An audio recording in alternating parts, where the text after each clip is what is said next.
પ્રધાનમંત્રીએ દેશને video conference દ્વારા રોજગાર મેળા હેઠળ 51,000 થી વધુ નિમણૂક પત્રોનું વિતરણ કર્યું। તારીખ 29 ઓક્ટોબર 2024ના રોજ પ્રધાનમંત્રી નરેન્દ્ર મોદીએ રોજગાર મેળા દરમિયાન દેશને વિડીયો કોન્ફરન્સિંગ દ્વારા સંબોધન કર્યું, જ્યાં તેમણે વિવિધ સરકારી વિભાગો અને સંસ્થાઓમાં નવા ભરતી થયેલા ઉમેદવારોને 51,000 થી વધુ નિમણૂક પત્રોનું વિતરણ કર્યું। આ પહેલ ભારતના યુવાનોને અર્થપૂર્ણ રોજગારના અવસર પ્રદાન કરવા માટે સરકારના સતત પ્રયાસોનો ભાગ છે। તેમના ભાષણમાં પીએમ મોદીએ વ્યવસાયિક વૃદ્ધિ અને રાષ્ટ્ર નિર્માણને પ્રોત્સાહન આપતા અવસરોથી યુવાનોને સશક્ત બનાવવાની સરકારની પ્રતિબદ્ધતાને ભારપૂર્વક જણાવ્યું। તેમણે પ્રધાનમંત્રી ઇન્ટર્નશિપ યોજના પર પ્રકાશ પાડ્યો, જે ભારતની ટોચની 500 કંપનીઓમાં પેઇડ ઇન્ટર્નશિપ ઓફર કરે છે, જેમાં દરેક ઇન્ટર્નને 1 વર્ષ માટે દર મહિને ₹5,000ની સ્ટાઇપેન્ડ આપવામાં આવે છે। સરકારનો હેતુ આગામી 5 વર્ષમાં 1 કરોડ યુવાનોને ઇન્ટર્નશિપના અવસરોથી લાભાન્વિત કરવાનો છે। પીએમ મોદીએ ભરતી પ્રક્રિયામાં સુધારાઓ વિશે પણ વાત કરી, જેમાં સ્ટાફ સિલેક્શન કમિટી એટલે કે એસએસસી માટેની ભરતી ચક્રના સમયને ઘટાડવો અને અનેક પ્રાદેશિક ભાષાઓમાં પરીક્ષાઓનો પરિચય કરાવવો। આ પગલાં ભરતી પ્રક્રિયાને વધુ પારદર્શક અને સુલભ બનાવવાના હેતુથી છે, જેથી યુવાનોમાં વિશ્વાસ જાગે। પ્રધાનમંત્રીએ વિવિધ પરંપરાગત ઉદ્યોગો અને નવા ઉભરતા ક્ષેત્રો જેમ કે નવીનીકરણીય ઉર્જા જેવા ક્ષેત્રોમાં નવા રોજગારના અવસરો સર્જવા માટે સરકારના પ્રયાસોનો ઉલ્લેખ કર્યો। તેમણે તાજેતરની માન્યતાઓના ઉદાહરણો આપ્યા, જેમ કે યુનાઇટેડ નેશન્સ દ્વારા ગુજરાતના ધોરડો ગામને શ્રેષ્ઠ પ્રવાસન ગામ તરીકે નામ આપવામાં આવ્યું છે, જેના કારણે સ્થાનિક રોજગારમાં નોંધપાત્ર વધારો થયો છે। नमस्कार। देश के विभिन्न क्षेत्रों में उपस्थित मंत्रिमंडल के मेरे सहयोगी, सांसदगण, विधायकगण, देश के युवा साथी, देवी और सज्जनों, आज धनतेरस का पवित्र त्योहार है। सभी देशवासियों को धनतेरस की बहुत बहुत बधाई। 2 दिन बाद हम सभी दीपावली का पर्व भी मनाएंगे और इस साल की दीपावली बहुत खास है, बहुत विशेष है। आपको होगा कि भाई दिवाली तो हर बार आती है, इस बार विशेष क्या हो गया? मैं बताता हूं विशेष क्या है। 500 वर्षों के बाद प्रभु श्री राम अयोध्या के अपने भव्य मंदिर में विराजमान है और उस भव्य मंदिर में विराजमान होने के बाद ये पहली दीपावली है और इस दीपावली की प्रतीक्षा में कई पीढ़ियां गुजर गई। लाखों लोगों ने बलिदान दिए, यातनाएं झेली। हम सभी बहुत सौभाग्यशाली हैं जो ऐसी विशेष, खास, भव्य दिवाली के साक्षी बनेंगे। उत्सव के इस माहौल में आज इस पावन दिन रोजगार मेले में 51,000 नौजवानों को सरकारी नौकरी के नियुक्ति पत्र दिए जा रहे हैं। मैं आप सबको बहुत बहुत बधाई देता हूं, शुभकामनाएं देता हूं। साथियों, देश के लाखों युवाओं को भारत सरकार में परमानेंट सरकारी नौकरी देने का सिलसिला लगातार जारी है। बीजेपी और एनडीए शासित राज्यों में भी लाखों युवाओं को नियुक्ति पत्र दिए गए हैं और अभी हरियाणा में तो नई सरकार बनते ही 26,000 युवाओं को नौकरी का उपहार मिला है। और आप में से जो हरियाणा से परिचित होंगे उनको पता है, इन दिनों हरियाणा में एक उत्सव का माहौल है, नौजवान प्रसन्न है। और आपको पता है, हरियाणा में हमारी सरकार की पहचान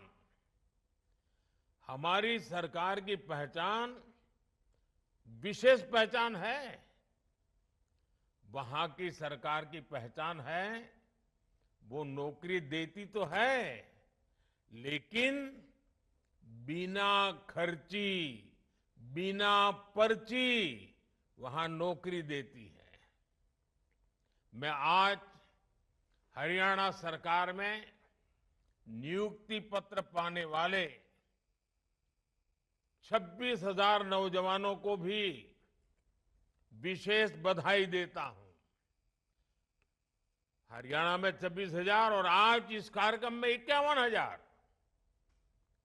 साथियों, देश के युवाओं को ज्यादा से ज्यादा रोजगार मिले, ये हमारा कमिटमेंट है।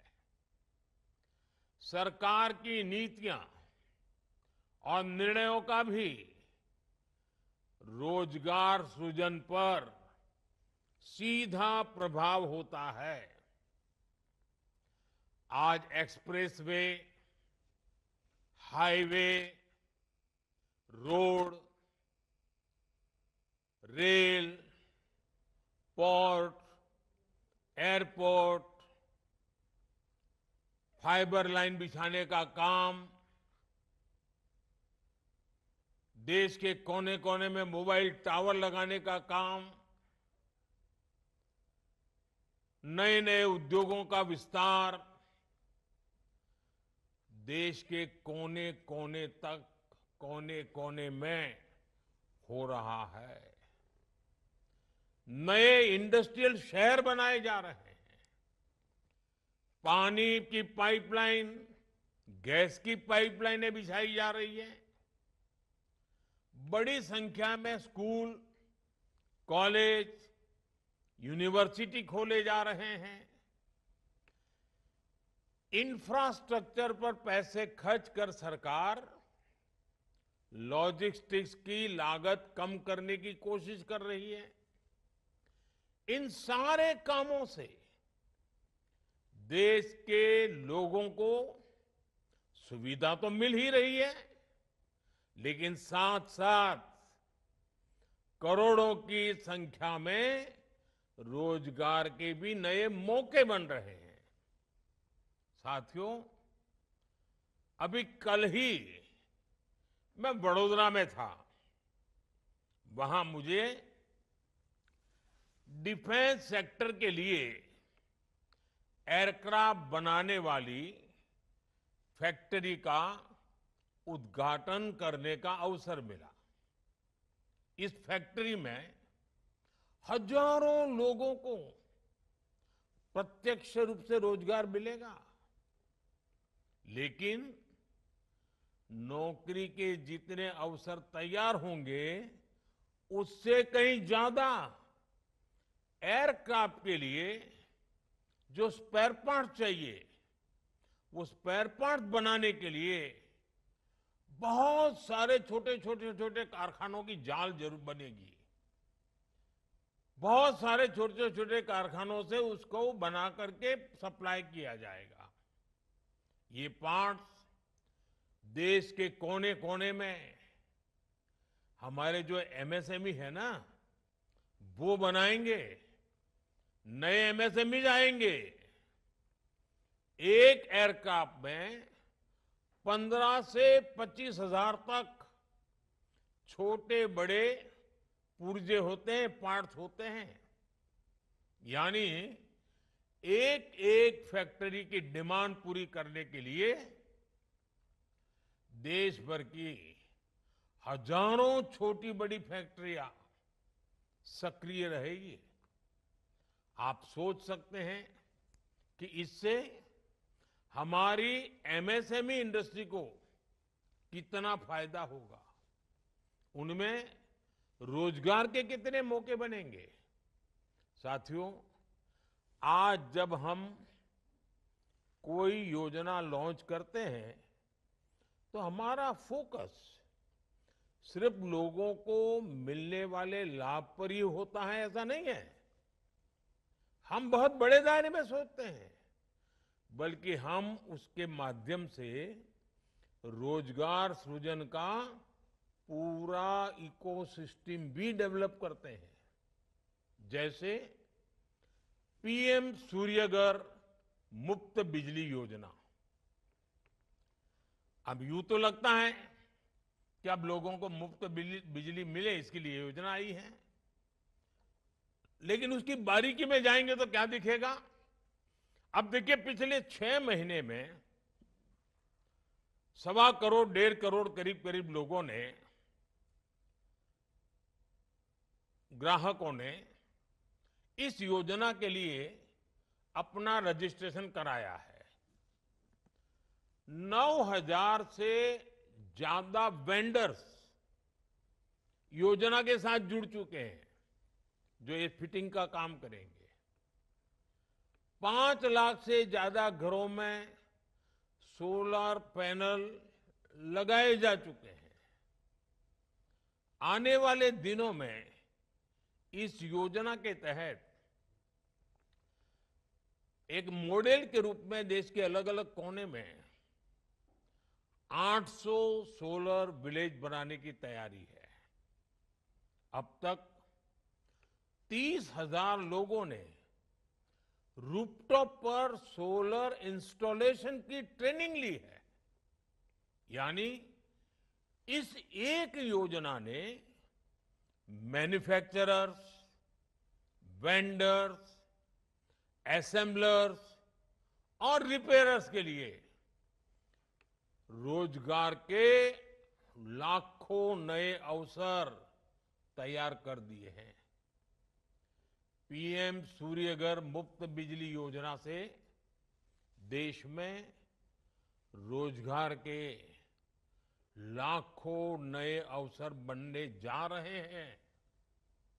साथियों, मैं एक और उदाहरण देता हूं आपको, और मैं आज छोटे छोटे गांव से जुड़े उदाहरण दे रहा हूं आपको। अब खादी की चर्चा तो हमारे देश में आजादी के समय से हो रही है, लेकिन आज खादी ग्रामोद्योग क्या कमाल कर रहा है। पिछले 10 वर्षों में हमारी सरकार की नीतियों ने खादी ग्रामोद्योग, इसकी पूरी तस्वीर ही बदल दी है। और तस्वीर ही बदली ऐसा नहीं है, गांव के इस काम से जुड़े लोगों की तकदीर भी बदल दी है। आज 1 साल में खादी ग्रामोद्योग 1.5 लाख करोड़ रुपए से ज्यादा का कारोबार कर रहा है। अगर 10 साल पहले की स्थिति से तुलना करें, जैसे अभी डॉक्टर जितेंद्र सिंह जी सरकारी नौकरी के पुराने और नई सरकार के आंकड़े दे रहे थे, कितने चौंकाने वाले थे आप देखिए। मैं यहां एक और बात बता रहा हूं, अगर हम यूपीए की और एनडीए की सरकार की तुलना करें खादी के संबंध में, तो आज खादी की बिक्री यूपीए की सरकार से 400% तक ज्यादा बढ़ गई है। जब कारोबार बढ़ रहा है तो इसका मतलब है कि इससे जुड़े कारीगरों, बुनकरों, व्यापारियों को भी बहुत बड़ा फायदा हो रहा है। इस क्षेत्र में नए लोगों को अवसर मिल रहे हैं। बड़ी संख्या में रोजगार का सृजन हो रहा है। इसी तरह हमारी लखपति दीदी योजना ने ग्रामीण महिलाओं को रोजगार और स्वरोजगार के नए साधन दिए हैं। पिछले एक दशक में 10 करोड़ महिलाएं सेल्फ हेल्प ग्रुप से जुड़ी हैं। और आपको मालूम है, self help group economic activity करता है, कुछ न कुछ करके कमाई करता है। मतलब 10 करोड़ महिलाएं जो कमाने लगी है, रोजगार स्वरोजगार के कारण उनके घर में पैसे आ रहे हैं, अपनी मेहनत से आ रहे हैं। ये 10 करोड़ का आंकड़ा और सिर्फ महिलाओं का, ये बहुत लोग हैं उनको नजर नहीं आता है। और सरकार ने इन्हें पूरी तरह सपोर्ट किया है, संसाधन में सपोर्ट, धन देने में सपोर्ट। ये महिलाएं किसी ना किसी रोजगार से आय अर्जित कर रही हैं, कमाई कर रही है। हमारी सरकार ने इनमें से 3 करोड़ महिलाओं को लखपति दीदी बनाने का लक्ष्य रखा है। मामूली इनकम नहीं, हम इनकम भी बढ़ाना चाहते हैं। अब तक करीब 1.25 करोड़ महिलाएं लखपति दीदी बन चुकी हैं। मतलब उनकी एक साल की इनकम 1 लाख रुपए से ज्यादा हो गई है। और ये हर वर्ष कमाने वाले हैं। साथियों, आज भारत दुनिया की तीसरी सबसे बड़ी अर्थव्यवस्था बनने की दिशा में आगे बढ़ रहा है। देश की ये तरक्की देख देश का युवा ये भी पूछता है, और स्वाभाविक है, उसके मन में सवाल है कि जो गति आज है, जो विस्तार आज है, वो गति पहले क्यों नहीं पकड़ी? इसका जवाब है, पहले की सरकारों में नीति और नियत दोनों का अभाव था। साथियों, आप याद करिए, पहले ऐसे कितने ही सेक्टर थे जिनमें भारत लगातार पिछड़ता जा रहा था। खासकर टेक्नोलॉजी के क्षेत्र में दुनिया में नई नई टेक्नोलॉजीज आती थी, लेकिन भारत में हम उनका इंतजार करते रहते थे, सोचते थे भाई ये दुनिया में तो आया, हमारे यहां कब आएगा। जो टेक्नोलॉजी पश्चिमी देशों में आउटडेटेड हो जाती थी, निकम्मी हो जाती थी, तब जाकर के वो हमारे यहां पहुंचती थी। ये सोच बना दी गई थी कि हमारे देश में आधुनिक टेक्नोलॉजी डेवलप हो ही नहीं सकती। इस मानसिकता से कितना बड़ा नुकसान हुआ। भारत न केवल आधुनिक विकास की दौड़ में पिछड़ता चला गया, बल्कि रोजगार के सबसे महत्वपूर्ण सोर्स भी हमसे दूर होते चले गए। आधुनिक विश्व में जिन उद्योगों से रोजगार पैदा होता है, जब वही नहीं होंगे तो रोजगार कैसे मिलेगा? इसलिए हमने पुरानी सरकारों की उस पुरानी सोच से देश को आजाद कराने के लिए काम शुरू किया है। स्पेस सेक्टर से लेकर सेमीकंडक्टर तक, इलेक्ट्रॉनिक्स से लेकर इलेक्ट्रिक व्हीकल तक, हमने हर नई टेक्निक में मेक इन इंडिया को आगे बढ़ाया। हमने आत्मनिर्भर भारत पर काम किया। देश में नई टेक्नोलॉजी आए, नए फॉरेन डायरेक्ट इन्वेस्टमेंट आए। इसके लिए हमने पीएलआई स्कीम लॉन्च की। मेक इन इंडिया अभियान और पीएलआई स्कीम ने मिलकर रोजगार सृजन की गति कई गुना तेज कर दी है। आज हर सेक्टर के उद्योगों को बढ़ावा मिल रहा है। इससे अलग अलग फील्ड के युवाओं के लिए नए मौके बन रहे हैं। आज देश में भारी निवेश हो रहा है और रिकॉर्ड अवसर बन रहे हैं। पिछले 8 वर्षों में 1.5 लाख से ज्यादा स्टार्टअप्स लॉन्च हुए हैं। आज भारत में दुनिया का तीसरा सबसे बड़ा स्टार्टअप इकोसिस्टम है। इन सारे सेक्टर्स में हमारे युवाओं को आगे बढ़ने का मौका मिल रहा है, उन्हें रोजगार मिल रहा है। साथियों, भारत के युवाओं की क्षमता बढ़ाने के लिए आज उनके स्किल डेवलपमेंट पर सरकार का बहुत फोकस है। इसलिए हमने स्किल इंडिया जैसे मिशन शुरू किए। आज सैकड़ों कौशल विकास केंद्रों में युवाओं को ट्रेनिंग दी जा रही है।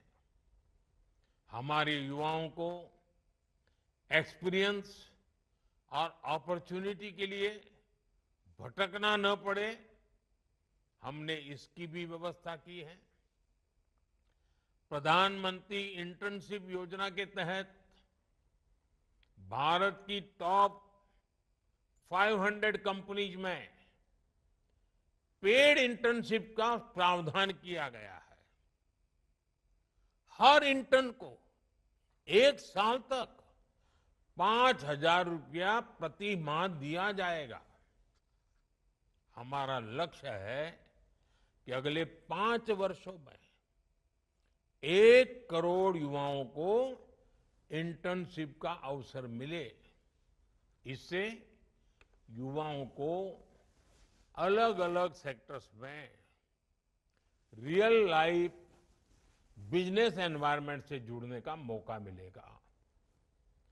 उनका ये अनुभव उनके कैरियर के लिए बहुत लाभकारी होगा। साथियों, विदेशों में भी भारतीय युवाओं को आसानी से नौकरी मिले, इसके लिए भी भारत सरकार नए मौके बना रही है। हाल में ही जर्मनी ने, आपने अखबार में पढ़ा होगा, जर्मनी ने भारत के लिए स्किल वर्कफोर्स स्ट्रेटेजी जारी की है। जर्मनी ने स्किल्ड भारतीय युवाओं को, जिनके पास हुनर है, ऐसे भारतीय युवाओं को हर वर्ष, पहले कभी 20,000 लोगों को वीजा मिलता था, इन्होंने ऐसे नौजवानों के लिए हर वर्ष 90,000 वीजा देने का तय किया है। मतलब 90,000 लोगों को वहां रोजगार के लिए जाने का अवसर मिलेगा। और इसका बहुत बड़ा फायदा हमारे युवाओं को होगा। भारत ने हाल के वर्षों में 21 देशों के साथ माइग्रेशन और रोजगार से जुड़े समझौते किए हैं। इनमें गल्फ कंट्रीज के अलावा Japan, Australia, France, Germany, Mauritius, Israel, UK और इटली जैसे बहुत आर्थिक रूप से संपन्न देश शामिल हैं। यूके में काम करने, पढ़ाई करने हर साल 3,000 भारतीय 2 साल का वीजा हासिल कर सकते हैं। ऑस्ट्रेलिया में हर साल हमारे 3,000 छात्रों को पढ़ाई करने का अवसर मिलेगा। भारत का टैलेंट भारत की प्रगति ही नहीं बल्कि विश्व की प्रगति में भी बढ़ चढ़ करके उसका हिस्सा बढ़ता जा रहा है और हम इस दिशा में आगे बढ़ रहे हैं। साथियों, आज सरकार की भूमिका एक ऐसा आधुनिक सिस्टम तैयार करने की है जहां हर युवा को अवसर मिले और वो अपनी एस्पिरेशंस को पूरा कर सके।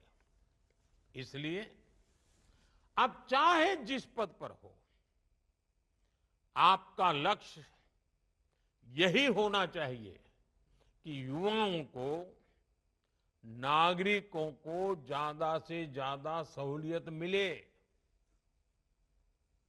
साथियों, आपको सरकारी नौकरी मिलने में देश के टैक्स पेयर और नागरिकों का अहम योगदान है।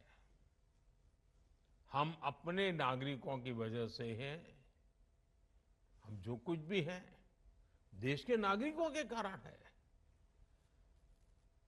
हमें जो अवसर मिल रहे हैं उनके कारण मिल रहे हैं और नागरिकों की सेवा के लिए ही हमें ये नियुक्ति मिली है।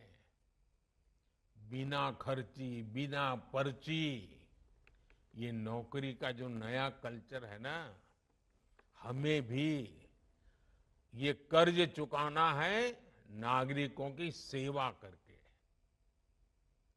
उनके जीवन की मुसीबतें कम करके।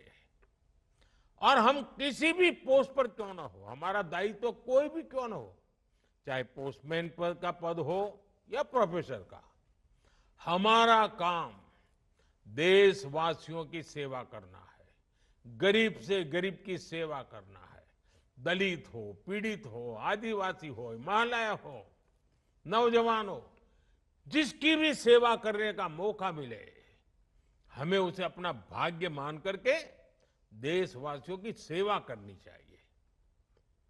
आप उस समय भारत सरकार में नौकरी के लिए आए हैं जब देश ने विकसित भारत का संकल्प लिया है।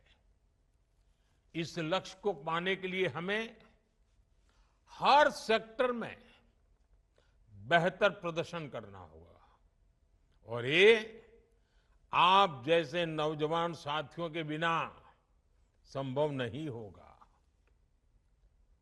इसलिए आपको सिर्फ अच्छा काम करना है इतना ही नहीं है, बल्कि आपको सबसे बेहतर करके दिखाना है।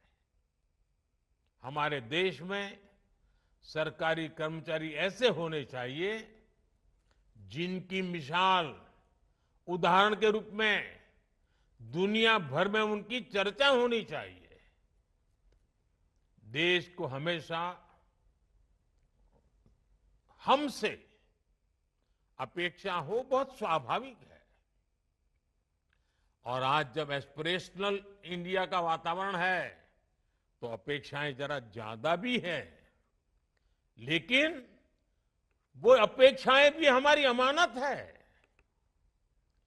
वही अपेक्षाएं देश को आगे बढ़ने की ऊर्जा देती है और तब जाकर के हमारा दायित्व बनता है कि हम देशवासियों की अपेक्षाओं पर खरा उतरे। साथियों, इस नियुक्ति के साथ आप अपने व्यक्तिगत जीवन की भी एक नई यात्रा शुरू करने जा रहे हैं। मेरा आग्रह है कि हमेशा विनम्र बने रहें। हम सेवक हैं, हम शासक नहीं है। अपनी इस यात्रा में कुछ नया सीखने की अपनी आदत को कभी भी मत छोड़ना। लगातार नया सीखते रहना चाहिए और सरकारी कर्मचारियों के लिए भारत सरकार आई गॉट कर्मयोगी प्लेटफॉर्म पर विभिन्न प्रकार के कोर्सेज उपलब्ध कराती है। आप ऑनलाइन जाकर के उस प्लेटफॉर्म से जुड़कर आपकी जब भी समय की सुविधा हो, जिस विषय में आपकी रुचि हो, आप डिजिटल ट्रेनिंग मॉड्यूल का लाभ उठा सकते हैं। ज्यादा से ज्यादा कोर्सेज आपको पूरे करने चाहिए। और मुझे विश्वास है साथियों कि आपके ही पुरुषार्थ से 2047 में देश विकसित भारत बनने वाला है। आपकी उम्र आज 20, 22, 25 होगी। आप अपनी नौकरी के उत्तम अवस्था में होंगे, तब देश विकसित भारत बन चुका होगा। आप गर्व से कहेंगे कि मेरे 25 साल की पसीने का परिणाम है कि आज मेरा देश विकसित भारत बना है। कितना बड़ा सौभाग्य, कितना बड़ा अवसर आपको मिला है। सिर्फ रोजगार मिला ऐसा नहीं है, आपको अवसर मिला है। और मैं चाहता हूं इस अवसर पर सवार होकर के सपनों में सामर्थ्य भर के संकल्प के लेकर के जीने का हौसला बनाइए। चल पड़े। विकसित भारत का सपना पूरा न हो तक अब तक हम चैन से बैठेंगे नहीं। हमें जो दायित्व मिला है, जन सेवा के माध्यम से उसको परिपूर्ण करेंगे। मैं एक बार फिर आज नियुक्ति पत्र पाने वाले सभी साथियों को बहुत बहुत बधाई देता हूं। आपके उज्जवल भविष्य के लिए शुभकामनाएं देता हूं। आज आपके परिवार में भी खुशी का विशेष माहौल होगा। मैं आपके परिवार को भी बहुत बहुत शुभकामनाएं देता हूं। दिवाली का पर्व है, नया अवसर भी है, आपके लिए तो डबल दिवाली है। मौज कीजिए दोस्तों। बहुत बहुत शुभकामनाएं। धन्यवाद।